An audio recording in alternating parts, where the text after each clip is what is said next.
everyone, it's Rabbi Shmuel Pollen. I just came across a video by a man named Logicked. Hello! So yeah, this guy replied back to me. I haven't watched much of it, but it seems interesting, seems like fun, I'm in a good mood, seems like a good time. Let's have a look, see what's going on here. And people have been commenting on my videos, and they say that they came from his video, so I thought I would discuss what his video says. And his video is all about debunking one of my videos, 25 proofs that God definitely exists, irrefutable, and I still stand by that, absolutely. Yeah, that's to be expected. That's usually how it goes, whichever direction the responses are going in. After hearing his entire video and everything that he said, I'm actually amazed that you spent that much time watching my video. It's kind of impressive, actually. Or maybe I've just learned not to expect it after Almondo, I don't know. and he hasn't gotten to all the points that I've made yet, but so far what he's said does not debunk anything that I've said in my video. Yeah, it's possible. I'm open to that as a possibility, at least. I'm curious what you have to say. As I say, I haven't watched this video. At least not most of it. I will point out, though, so the audience knows what's going on, this isn't the only video that Shmuel made in response to this. In fact, kind of in the aftermath of my videos, he made 6 videos, sort of in response, although not all directly in response to me. Some of them are more in response to the comments. So I think what I'll do is I'll look at this first one, and if there's something worth talking about here, maybe I'll go on to the second one, and so on. On the other hand, if this one's kind of then, And I want to actually thank him because it forces me to make my arguments stronger and more complete. That's very true, and I'm really glad that you mentioned that. See, that to me is what's so great about people having the ability to say whatever opinion they have openly and argue for it and argue against other ones. It makes us all gradually have to make our arguments stronger and more complete. And if people care about reality and the truth, I think that should be the goal. So yeah, thank you for saying that. And I also thank him because I know he could have been a lot more disrespectful and mocking than he was. That's true, I could have. In the past, maybe I would have. For the most part, these days, I try to keep things a little bit level-headed. Obviously, I gotta throw in a joke here and there, or a little bit of a jab, a little poke in the eye, occasionally. And I mean, when I find an argument especially bad, I'm not gonna hold my tongue about it. I'm sure you're a nice guy, you're probably reasonably intelligent, even if sometimes you make arguments that I don't think are especially intelligent. I mean, everybody does that sometime or another. And it's not like my life's mission to destroy you emotionally or something. I just want to argue on the internet. That's what the internet's for. I've had many discussions with many atheists, and they can get pretty nasty. That's true, although I will say depending on who you're talking to, that goes both ways. But yeah, there is such a thing as being too aggressive, I agree. I've been there, I try to balance it a little better these days, but to be honest, I probably still fail sometimes. And I also just recognize that after I've spent hundreds of hours debating with atheists, pages and pages of comments going on and on, and I know no matter what I say, you're going to have a retort. And whatever you say, I'm going to have a retort. And it can go on for hours and hours and hours. So, oh yeah, if we try to go back and forth doing counterpoints to counterpoints to counterpoints on every single point, we're going to start making increasingly enormous videos to the point where that consumes our entire channels, and eventually the entirety of YouTube, then the entire internet, and then the entire universe. And then all of humanity will die because all the energy in the universe will be consumed just to fuel our videos. We should avoid that, I agree. I'm not going to go through the entire video and make a response. I'm just going to go through the first little part, and then we can go back and forth about that and discuss it. Okay, that's fine. I guess we'll see how that goes. To be honest, I'm more interested in what your counterpoints actually are than in debunking them or something. But it might go that way. We'll see. I think it will be a fruitful discussion.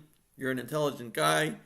I'm curious as to why you don't show your face or your identity. Oh, well, that'd be on account of the horrible facial burns I sustained when I was burned as a witch back in 1629, I believe. I was a pretty young lass back then. Why is that? I'm sure you have a good explanation for that. As good as it gets. Why do I need one, though? How is it relevant to any sort of interaction between you and I that I provide you with what you consider to be a good explanation for why I cover my face? You're a very well thought out person. I respect you very much. Okay. But I want to explain to you more about what I said in my video, and so you'll understand better. That sounds lovely. Thank you. So, much like the way the universe was created, I wrote the word irrefutable on purpose. That's clever. Putting the purpose thing in there as...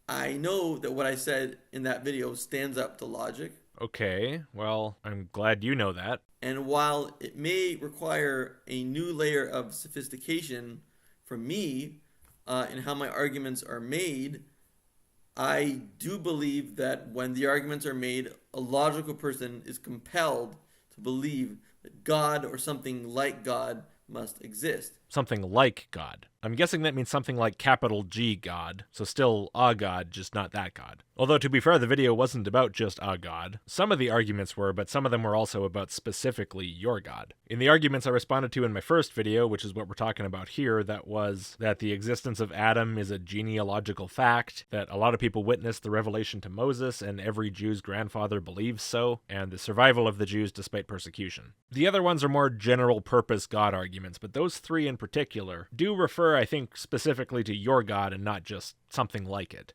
So first, Logic takes issue with what I said when I said the world was created from nothing. And he says, what is nothing? How does that work? How can you create from nothing? Well, to be fair, that's something that's also brought up by theists. How can you create something from nothing? And I'm inclined to agree, if by nothing you mean no forces, no physical laws, no quantum effects, nothing. And this is not a state of existence I've ever heard anyone in physics or cosmology actually propose. It's a state of things that's never been observed, and moreover, there's no real reason why we should assume that it's even possible, let alone that it's possible that anything should come from it. So let's just keep this as simple as possible. Let's just define nothing as the lack of something. Okay, what is something? Does that include the fundamental physical properties of energy and matter? And I don't mean the matter and energy themselves, I mean that which makes them what they are. Does it include the nature of reality by which, if there were something suddenly in the nothing, that it would have certain properties, that it would manifest in certain ways or behave in certain ways? And again, I'm not talking about the thing, I'm talking about the nature of reality which would permit a thing to be a thing, which would permit something to be something. Is that something? I'm not saying it is or isn't. I'm asking if so, why so, and if not, why not? And any child really knows what nothing is. Oh yeah, the classic, a child knows this argument. There are a lot of things children know that are suspect. Because when a magician has the cups and he's moving them around and the ball is under one of them, the kids all know that the other cups have nothing and one cup has something. Yeah, but they're wrong. The two cups without the ball underneath have trillions of atoms, an enormous quantity of matter and energy, and of course they take up space in space-time. There's some sort of fundamental nature of reality that makes those things able to be as they are. What a child thinks is nothing is far, far from nothing. When we're talking about nothing in the sense of pre-universal, pre-reality nothing, air inside the universe on Earth that just happens to not have a ball in it is not what we're talking about. So again, what are we talking about? Specifically, what are we talking about? I'll let you decide what we're talking about because I want to work from your ideas, but the fact is, if the definition of nothing that you come up with doesn't work for the actual situation that we're talking about, I have no choice but to ask again, to ask for a clarification or a redefinition, because just saying it's empty air doesn't work. So it's a lack.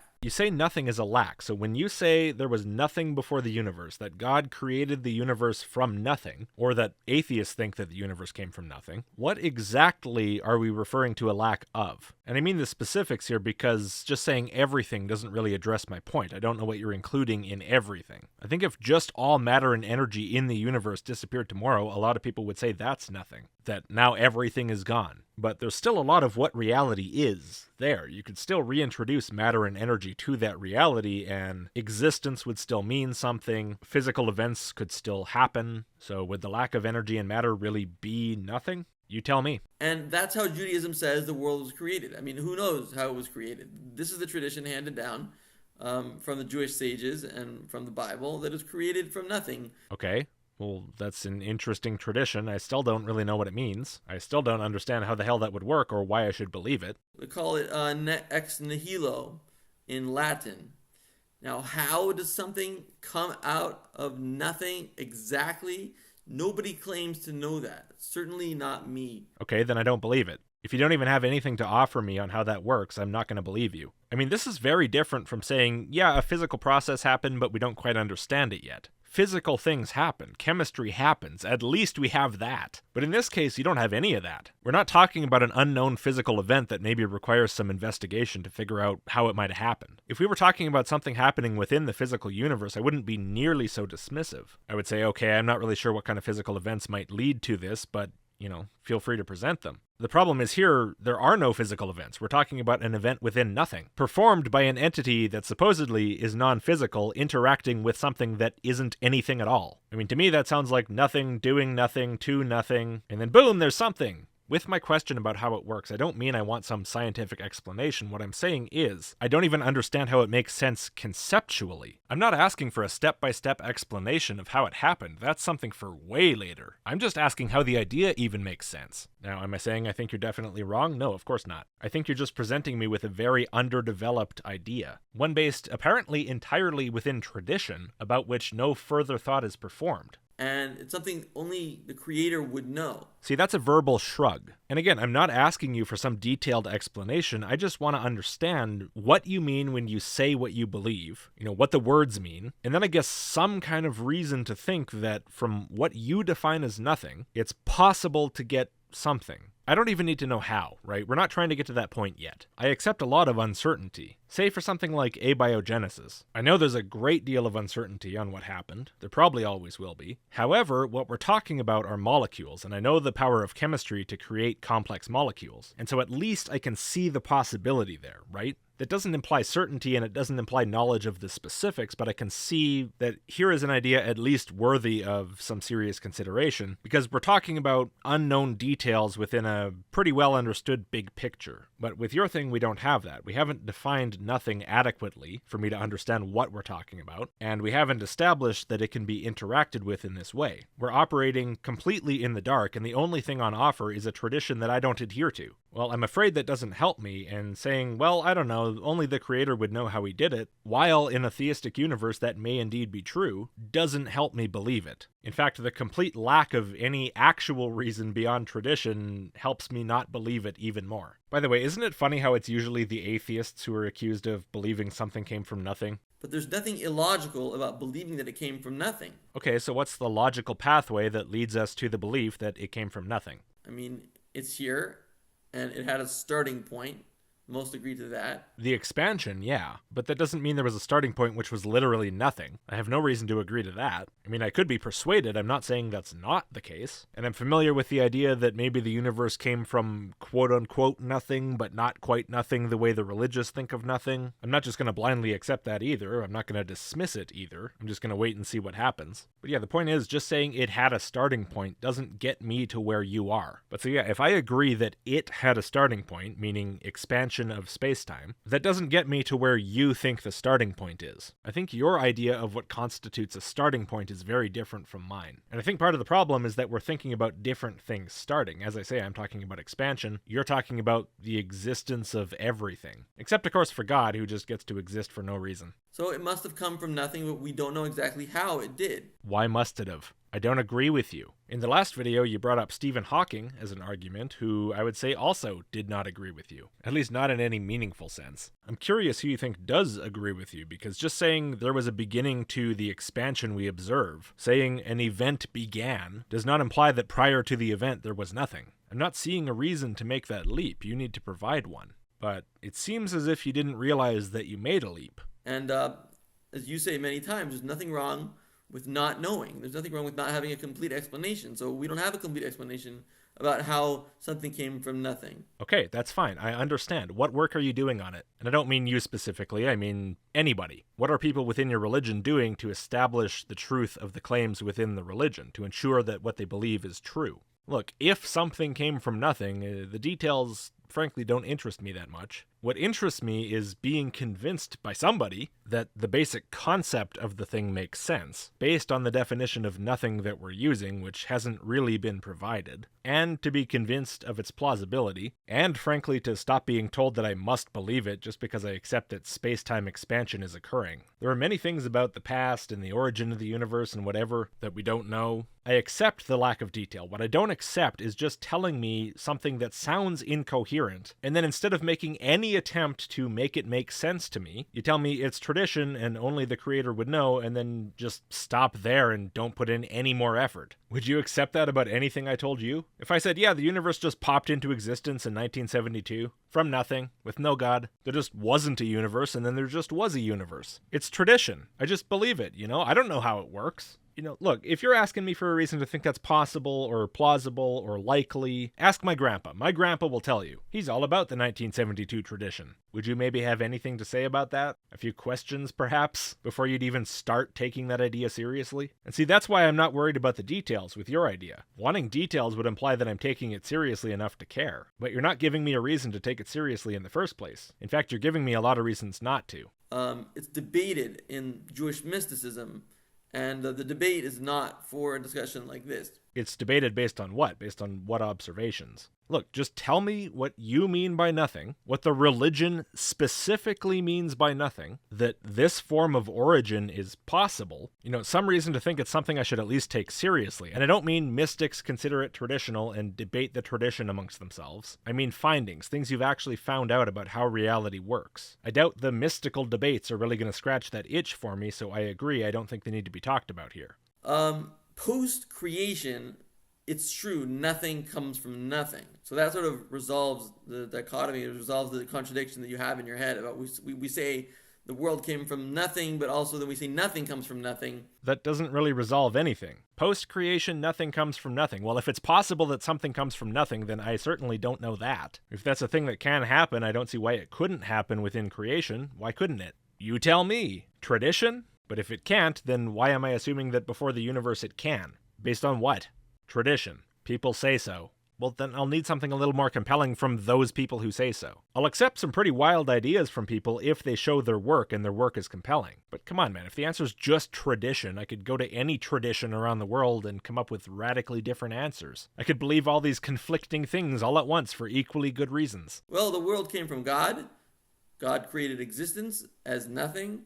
And then once it was created, and once the ball was, so to speak, rolling, it has to be created from something. Everything post-creation has to be created from something. God created existence as nothing. So he created something, that something being existence, and that something was nothing. And before that, there wasn't even something nothing, there was nothing because there was no existence even, because at some point that was created. I ask you sincerely, can you understand why I'm a bit confused here? Can you understand why I'm asking for a little more clarity than that? I don't think it's unreasonable. I don't expect you to have all the answers, but if you were going to tell me something like that, I would have at least hoped that you wouldn't pretend that it was a completely unambiguous statement and required no further clarification. So we believe God created an empty space, and then through that, he created the world out of that empty space. So yes, it was created from nothing. Oh, so nothing is empty space, but what was it before that? Before he created empty space, what was there? I mean, that's got to be more nothing than empty space is nothing, right? So now, despite you claiming that nothing is such a simple concept, even a child should be able to understand it, it's just a lack of something, now we have two forms of nothing in play. And I'm much more interested in the earlier one. I'm interested in the creation of empty space nothing within no space nothing. This is a very interesting idea. I'd like to see that explored more, because I'm not quite understanding how a non-physical entity can influence spaceless nothingness to produce physical space. And again, I know you don't have all the details, but can you see how that's a bit bizarre? Can you see how I would have to have some sort of a reason to accept that? That claim is so outlandish and lacking in critical definition that I'm not just going to accept it based on, say, tradition. And I'm not even sure if you're trying to convince me of this specifically. You're addressing what I said, but maybe you're just addressing it to have addressed it. But the fact is, this undercuts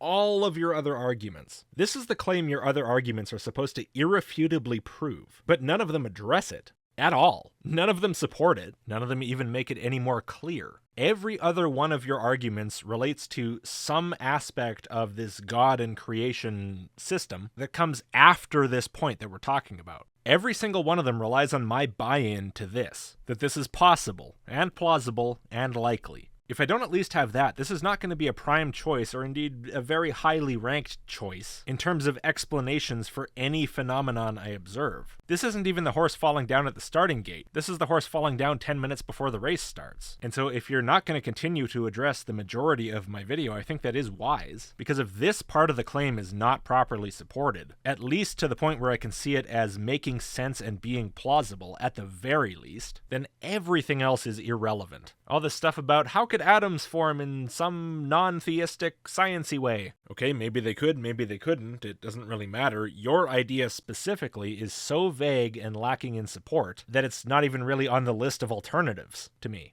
If you were to convince me to drop every scientific explanation for anything that ever happens, that wouldn't get me one step closer to accepting your explanation, especially now that we've discovered this critically flawed component upon which all other aspects of your claim depend. And he says that something out of nothing has never been seen. So this is an interesting point. I would argue that it has been seen and is seen all the time. Really? Because you just said it's not possible within creation. You said that seconds ago. Because, this is one example, a seed sort of decomposes and breaks down before it becomes a tree. So it sort of becomes like nothing. I don't know if it's exactly nothing, but it's sort of like nothing. No, it's not. For such huge, redwood tree to happen. A redwood tree does not come from nothing. I'm not sure where you learned about how trees work, but I think you might need to take another look. In the meantime, though, do an experiment for me. Take a redwood seed, crush it up, compost it until it decomposes fully, then take that compost, put it in a little plastic bag, put the compost under one of 3 upside-down cups, then lift one of the other cups where the compost isn't, take what's under it, put it in a vacuum chamber and plant it in nothing, turn on the vacuum and grow a redwood. I look forward to seeing your results. Jesus died, so his life became nothing, and then out of that death... Don't say he resurrected. That'd really confuse me. ...came the biggest religion in the world. You had me nervous there for a second. But yeah, I'm becoming increasingly confused what the hell nothing is. Like, a dead guy is nothing, and then something coming from nothing is just people having opinions on that. Commenters, pick your jaws up off the floor and leave a comment on my video about this. I mean, I guarantee you this is a great way to drive engagement. Everybody wants to say something right now. I know it. 6 million Jews died in the Holocaust, and the state of Israel came out. Look, man. Are you yanking my chain? Like, am I being baited right now or something? Like, the creation of a nation state in part in response to an event where people were killed is something out of nothing? What the hell kind of nothing are we talking about that existed before the universe? I was confused before, but I thought I had some sort of a grasp on at least what general category of claim we were talking about. I was a little fuzzy on what you meant by nothing, but not completely baffled. Now, though, I have no clue, so I'm even further away from accepting your basic premise. So when things become nothing, amazing things can come out. There's a lot of examples of that throughout history and throughout biology. No, there aren't. Nothing in history or biology has ever become nothing. Not physically nothing. You might say ideas fell away, or like nations dissolved or transformed and in the minds of the people became nothing, but the actual physical thing did not become nothing. Matter and energy is not destroyed, and there is no point at which actual physical nothingness has ever been observed. You're using the word nothing in 2 completely different ways. You're trying to support this idea that something comes from nothing by using sort of this informal, colloquial, figurative sense of the word to support the idea that something comes from nothing in the literal physical sense of the word. What you're doing is called an equivocation fallacy, and the only reason I mentioned the name is because for some reason I couldn't think of the name and I was compelled to figure it out. And I wanted to have it on record that I did in fact figure it out. He talks about my proof about how humans build particle accelerators, and we know that. And he seems to be suggesting that humans created that nature created particle accelerators. No. I'll let you finish. We'll get into it in a bit. I think his discussion of my proof about the particle accelerator, he really missed the point. Again, possible. I'll let you expand on the point, and then we'll see. I know that particle accelerators are made by man. I know you do. My point was in response to you saying that if we see something complex like a particle accelerator, we must say that it was made by an intelligent actor just because it's complicated. The reason I started talking about why we wouldn't assume that, for example, particle accelerators are a natural outcome of natural phenomena is to point out that the reason that we assume that it was made by humans is that it has features that we know are made by humans, and we have actual affirmative reasons to believe that it was made by intelligent beings, in this case specifically humans. I was trying to say the reason we believe it's made by an intelligent being isn't because we must do that simply on the basis of complexity, but that we do that because of the evidence we have for where it actually came from. This is the kind of thinking that enables us to recognize the difference between, say, a mountain, which people used to think had to be created by gods, but now we understand are created by plate tectonics and other geologic events, and a particle accelerator or a car or a house or what have you. When we withhold judgment and require evidence as to the actual origin of some object, it leads us to greater understanding, to be able to distinguish between complex objects which are intentionally created and complex objects which are not. And that's the distinction I was trying to make, the 2 different ways of approaching the same question. And my point is that the atom is even more difficult to create than a particle accelerator. It's more difficult for humans to create. It's certainly not more difficult to arise naturally because, of course, a particle accelerator is made of atoms, each of which, assuming they originally did not exist in that form, which we will agree on, had to coalesce into that form and then into the very precise configuration of a particle accelerator, for which there appears to be no known natural process which can lead to it, and which has an explanation which we already understand, which is creation by humans. Neither of which is the case with the atom. There are fairly solid natural explanations for the origin of atoms within the universe, and there's no contradictory evidence that points to some living entity having created them. There's no apparent reason to assume that they were created by something like a human. So again, this is why I was pointing out the distinction between our two approaches. Your approach, where complexity must imply intelligent design, and my approach, which is the scientific approach, where complexity only implies complexity until you understand the situation better. Therefore, it must be made by someone greater than man. No, again, because complexity does not imply that I must assume intelligent design, because I know of so many examples of complexity within the natural world where there appear to be no real reasons to assume intelligent design, and where there are very good natural explanations, you've lost me already. And again, that was the point I was trying to make in response to you before. I really don't think that I missed your point. In fact, I think it's more accurate to say you missed mine. And I will take some responsibility for that because I'm not sure that I phrased it entirely as clearly as I should have. That's my only point. I know, and that was the point that I addressed in my original response in the segment from around 2 minutes and 46 seconds onward. And I think it holds up reasonably well, so I don't feel much more need to talk about it. He points out that I used the word complex, and that's a funny word to use about atoms. I know that atoms are like the elemental stuff of existence, but he is aware of subatomic particles. So why is he not putting that together? Yes, I'm aware of subatomic particles, and atoms are still not complex in comparison to a particle accelerator. Not at all. The atomic structure is extremely simple. If there's subatomic particles, and they're working together to create a functioning atom, so why doesn't that make it extremely complex? I mean, atoms are, if they have subatomic particles, and they're doing all kinds of crazy things. They're not crazy things. In fact, they seem to be just inevitable results of the basic physical properties of this universe. The existence and properties and behaviors of atoms are dictated pretty directly by the nature of reality itself. They seem hard to understand for us because we don't operate at the atomic scale. But of course, the measure of complexity is not how unintuitive something seems to a human being. What makes atoms behave in such apparently odd ways from our perspective is that they're so small and so simple that they fail to kind of abstract away in their complexity the true nature of the fundamental forces of nature. In the simplicity of an atom, you can see far more clearly the true nature of things, or at least maybe see a little bit further towards that true nature. But because of our incredible complexity, all of that kind of gets obscured. What seems normal to us is the product of layer upon layer upon layer upon layer upon layer of increasing complexity. That's not the norm at the simplicity of the smallest scales in the universe. Now, of course, I'm not saying atoms have no complexity. Yes, they're composed of particles, but they're composed of particles in a very predictable structure, which is as predictable as it is because it's the direct result of physical forces with basically no abstraction. It can get simpler, but they're pretty damn simple. And you have an atom that comes out of that. That's pretty complex. It's almost like its own little universe.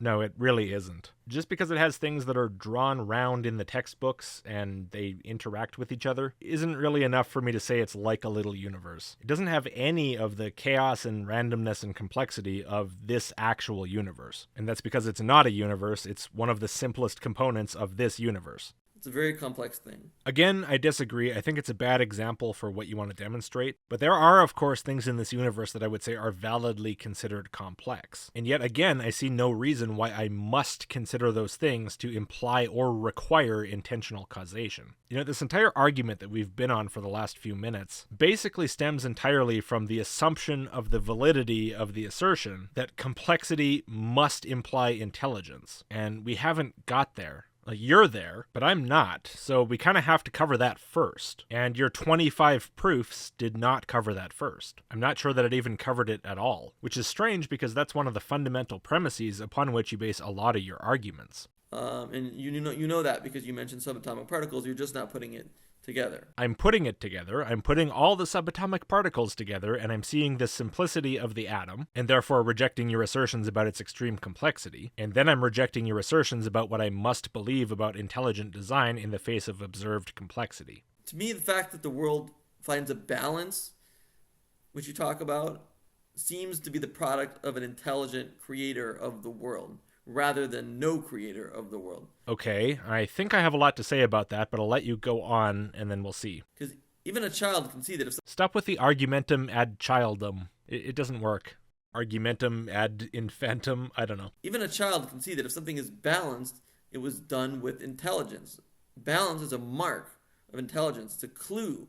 It tells you that something was done intelligently. Okay, so there's a counter assertion there. An assertion that you're making implicitly without stating it, which is the opposite of what you're saying. So if balance is a mark of intelligence, if that shows that the thing was intelligently designed, then imbalance is a mark of unintelligence, right? So then the assertion is that in an unintelligent universe, a lack of deer should not lead to starvation of wolves who then die off and then make room for more deer. Instead, in the world lacking deer, the wolves should simply multiply and multiply and multiply until they take over the earth and then the entire universe, because balance doesn't matter, right? Resources, scarcity, economy, those can only have influence if there's somebody intelligent controlling them from the top. The wolves don't die because there's no food, the wolves die because someone decided the wolves have to die. Or alternatively, somebody made there be no food because they wanted the wolves to die. That's sounding dangerously close to a conspiracy theory about how the world is run, just saying. What reason is there to assume that resource scarcity cannot be a thing in the natural world? Resource scarcity is the reason for balance. It's what prevents life from Earth from just exploding out and filling up the universe. It's the reason why life is a constant competition and you never really seem to have an absolute winner, certainly not in all environments at all times, and even if you do have an absolute winner within an environment, that's not a permanent fixture. That's all the result of resource scarcity. That's the root of evolution. And the assertion that you make is that this is not to be expected in nature, that this is only to be expected through intentional control of resources. Why? Based on what? Why should it work differently if the resources are just to be used? It's basic economics. Economic activity does not require some central planner. You know, I haven't heard it put quite this way before, but I have heard arguments based on the implication of this a number of times. The implication that in a natural universe, all things should be possible because balance won't be a thing. And then people say things like, okay, well, if humans on average over history have had, say, 4 children per couple,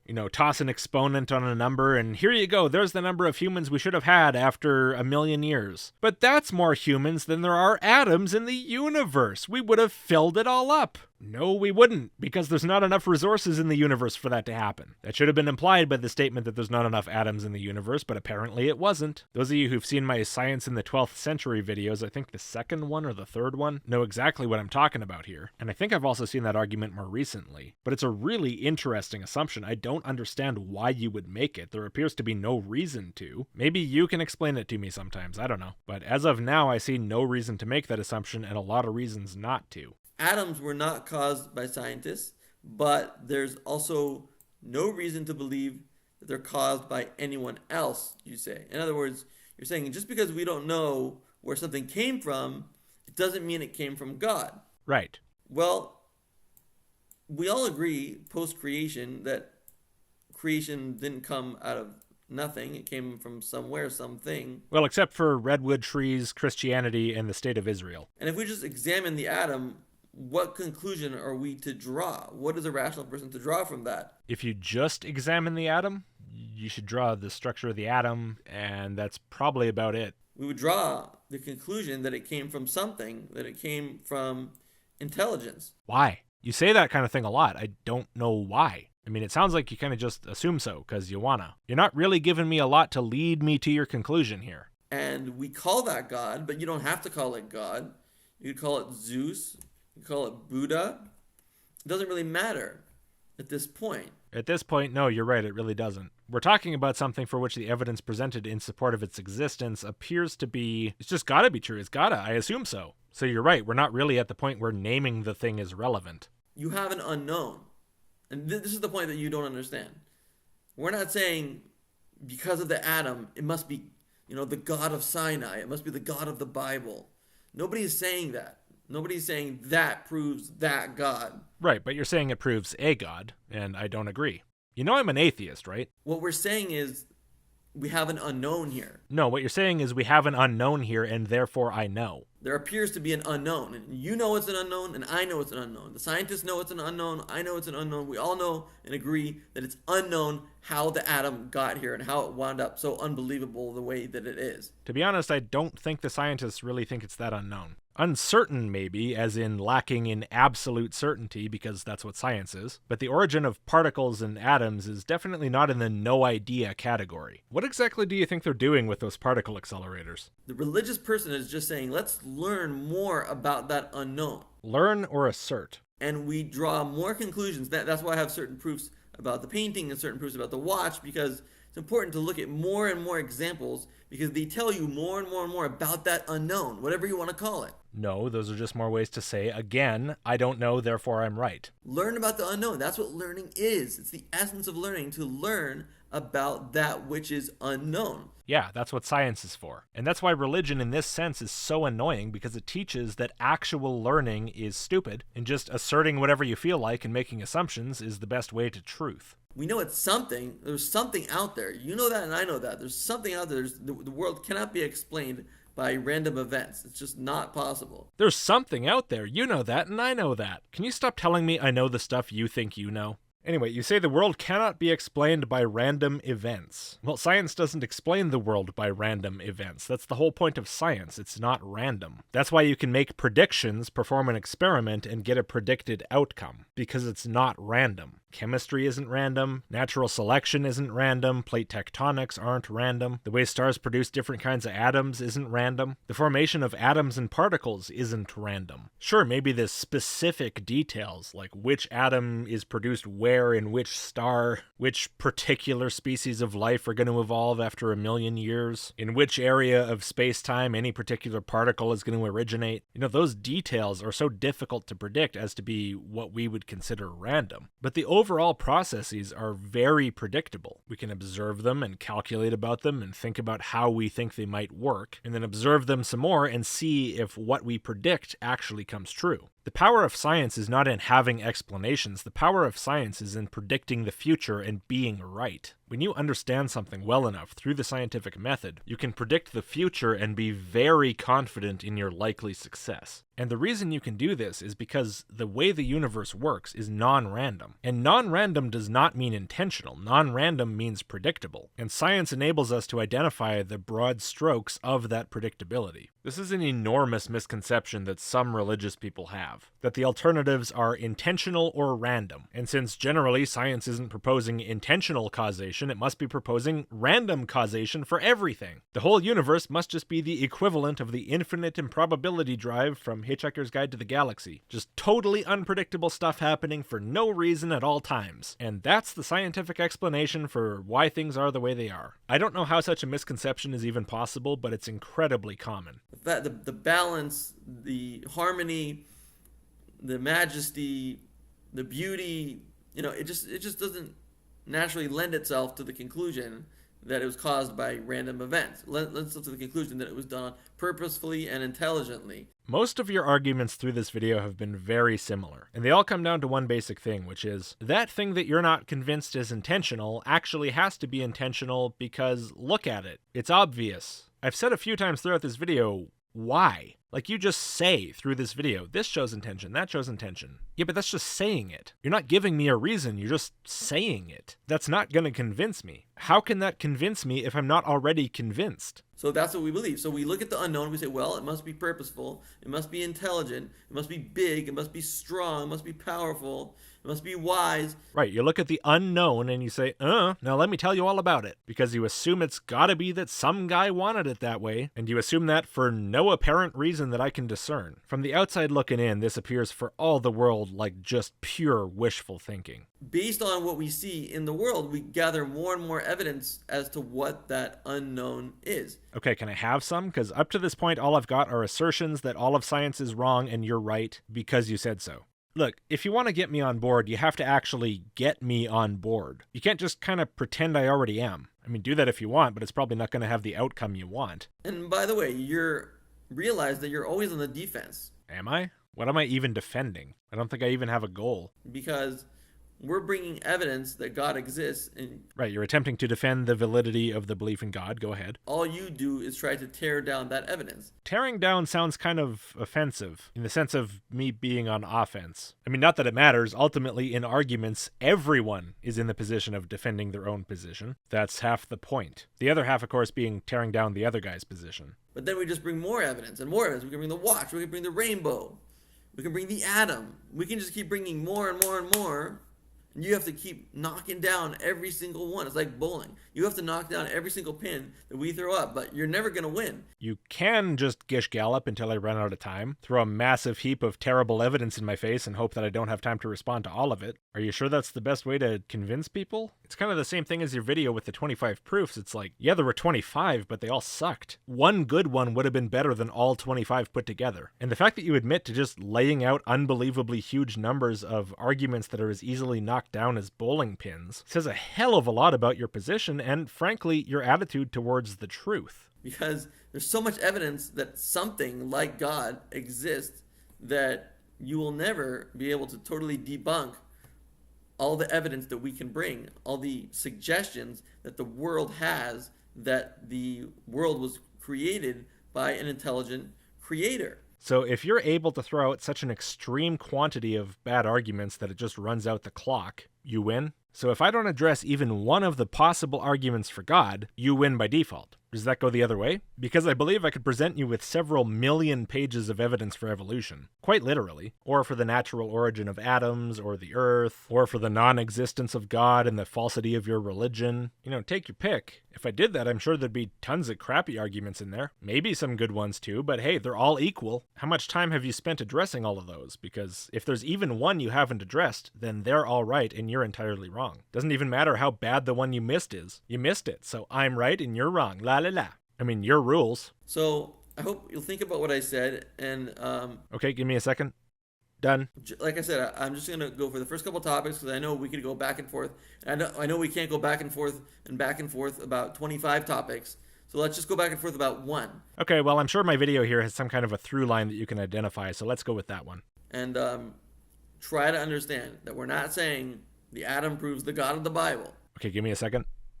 Done. We're trying to say that the atom proves there's something out there with intelligence and power. Yes, I know. That's the interpretation of your argument I've been operating on from the start. That's the interpretation I disagree with. You've got an observation, the atom. You've got a conclusion, there's something out there with intelligence and power. And what you're missing is the argument part, in the middle. The part that connects that observation, that premise, to the conclusion. Because I assume so, or because I assert so, is not an argument. It's not even part of one. It's not even the start of one. And now let's begin the process of trying to determine what that is, and has he revealed himself in any way at any time? We're not even close to that point. This video started us off at square one, and somehow, within the first few minutes, we moved backwards. And that's where we're at now. We can't move on to squares 2 and 3 and 4 until we get off square like -1 that we're sitting on right now. Has he shown us his will? Has he shown us what he wants from us? Does he have a purpose for us? Until you get me on board with your basic idea, I don't fucking care. And that's what religion is about.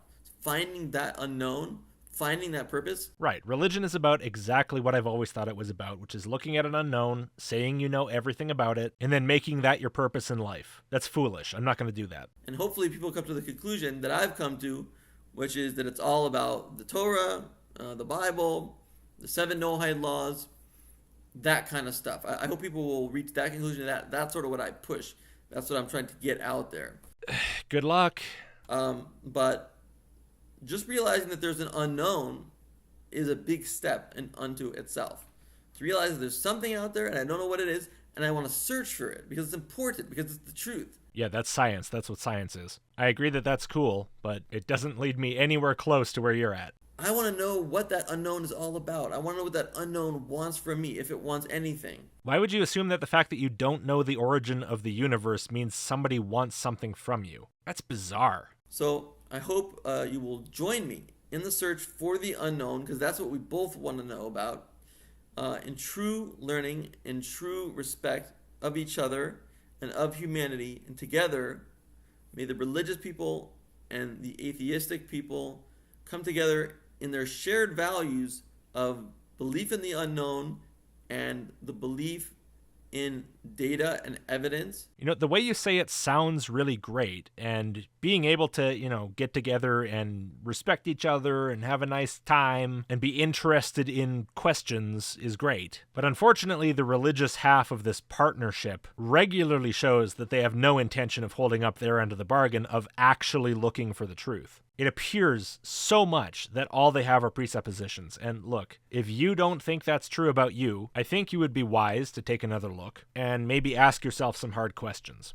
Now, look, I'll say this sincerely. I like you. You seem like a nice guy. The way you've conducted yourself in this video, I think, was excellent. I think that was exactly the right way to approach something like this, the most effective way. Granted, I think your arguments are bad, but I think that your way of presenting yourself and putting yourself forward is very good. You seem like a guy who would be nice to hang out with, even with arguing. I mean, arguing can be a very pleasant way to pass the time if everyone's just sort of having a good time with it. However, that won't prevent me from saying that this stuff you're doing, the way you approach questions of fact, is comical, and I can't respect it. Sorry, just being honest with you. Because we do not deny science in any way, completely believe in science. No, come on. I'm not falling for that at this point. Your entire worldview is a complete denial of the entire foundation of science. I mean, you're proposing that events must either be intentionally caused or utterly random. That alone is a complete denial of the ability of science to learn anything in any capacity to any degree whatsoever. You don't have to pay lip service to it. I know science is incredibly influential because of its abilities, because of its ability to predict the future and to be so right about so many things. But you can just be religious. It's okay. You don't have to be scientific and religious. You can just be religious. That seems to be where your heart is. You might as well just follow it.